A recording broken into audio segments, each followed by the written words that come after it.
Bueno, trataré de ser breve.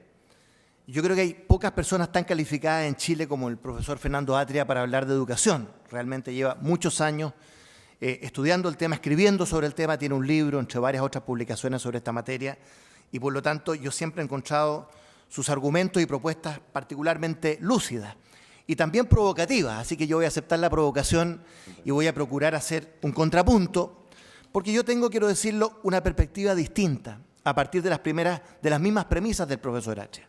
Me explico. Yo comparto con él esta idea de los beneficios universales, la perspectiva de los derechos garantizados, ¿no?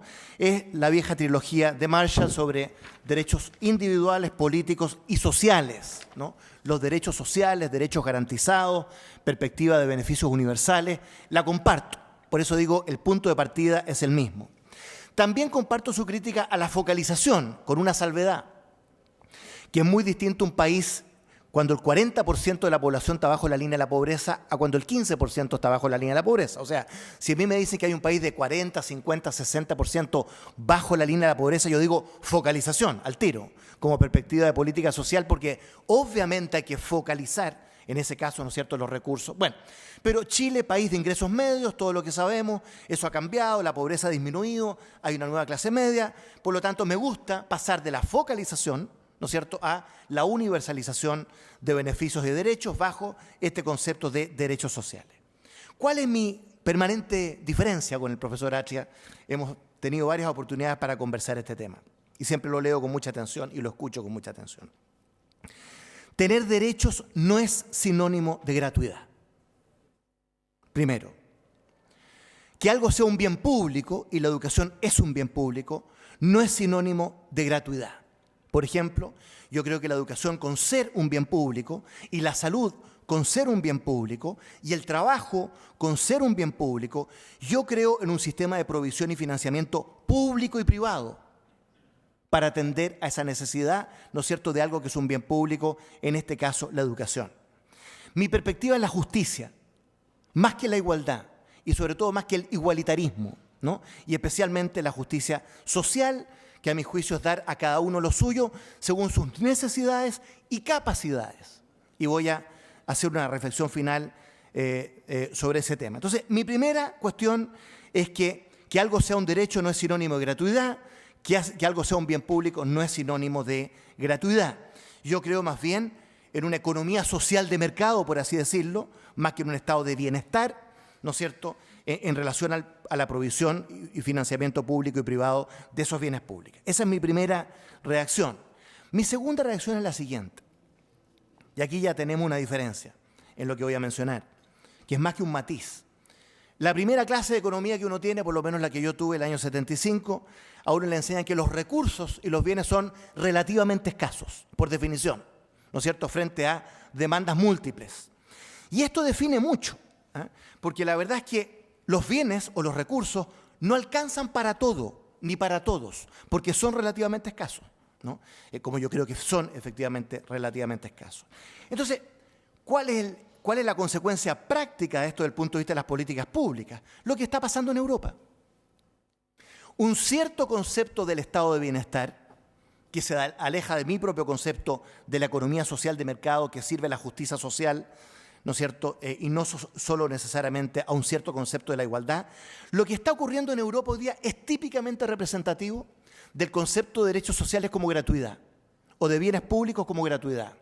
Y esta aparente idea de que no hay en realidad bienes relativamente escasos, sino que alcanza para todo y para todos. Es decir, lo que estamos viendo en Europa, bajo un cierto concepto del estado de bienestar, es la crisis fiscal generalizada, el endeudamiento público insostenible, ¿no?, y la idea que el Estado puede proveer gratuitamente de todo, para todos, y eso provoca la crisis de ese concepto de estado de bienestar hoy día en Europa como una realidad generalizada respecto a los países que así lo han creído.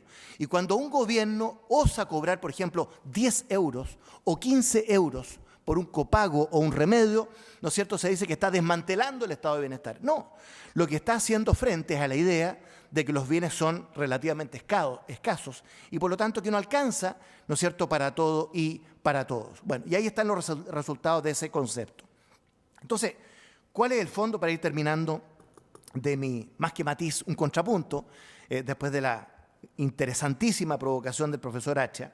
Que yo creo que en esa concepción que él nos ha expuesto, de un cierto concepto de igualdad, que yo estimo que es más bien igualitarismo, y yo creo, por ejemplo, que el concepto educación gratuita para todos es injusto, no por ser regresivo, sino porque no toma cuenta del dato fundamental de la economía, de que los bienes son relativamente escasos.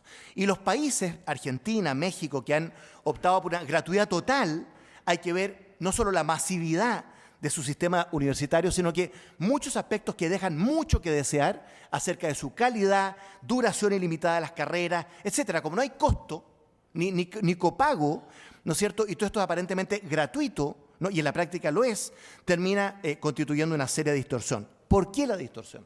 Y con esto termino, presidente. Porque junto con los derechos están los deberes.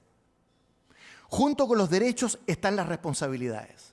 Y el tema, por ejemplo, del copago o el pago en la medida de las capacidades, por ejemplo, pagar un crédito razonable, es una exigencia de la justicia. Me explico.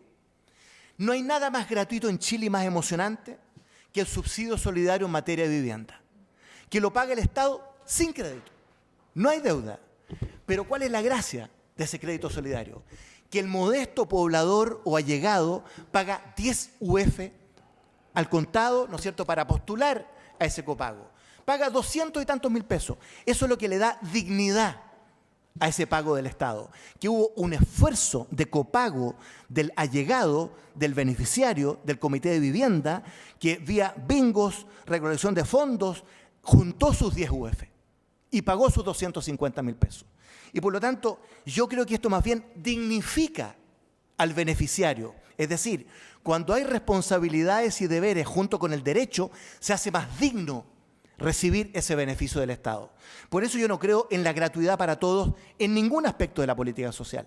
Ni educación, ni salud, ni vivienda, porque me parece poco digno para el beneficiario desde el punto de vista de los deberes, las responsabilidades, las capacidades, ¿no es cierto? Y nadie, por modesto que sea, tiene la imposibilidad de juntar esas 10 UF que le permita acceder a un crédito solidario. O sea, que ni siquiera es crédito, porque no se paga un beneficio. Entonces, yo termino con eso, señor presidente. Yo creo que ojalá pudiera haber gratuidad para todos, en todo, en educación, en salud y en vivienda.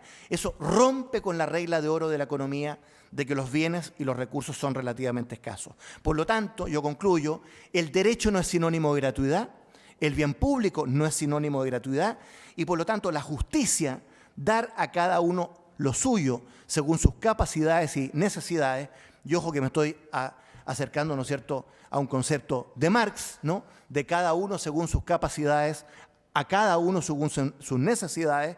Yo creo que este concepto de justicia es más rico que el concepto de igualdad, entendido como igualitarismo, ¿no?, y un cierto concepto de estado de bienestar que tiene en la ruina a Europa desde el punto de vista fiscal, comparado con otro concepto de una economía social de mercado, en la que yo creo que es reflejo de la exigencia de la justicia y que permite justamente una política social como bien público, pero con un sistema de financiamiento, ¿no es cierto?, y gestión público y privado, es decir, mixto.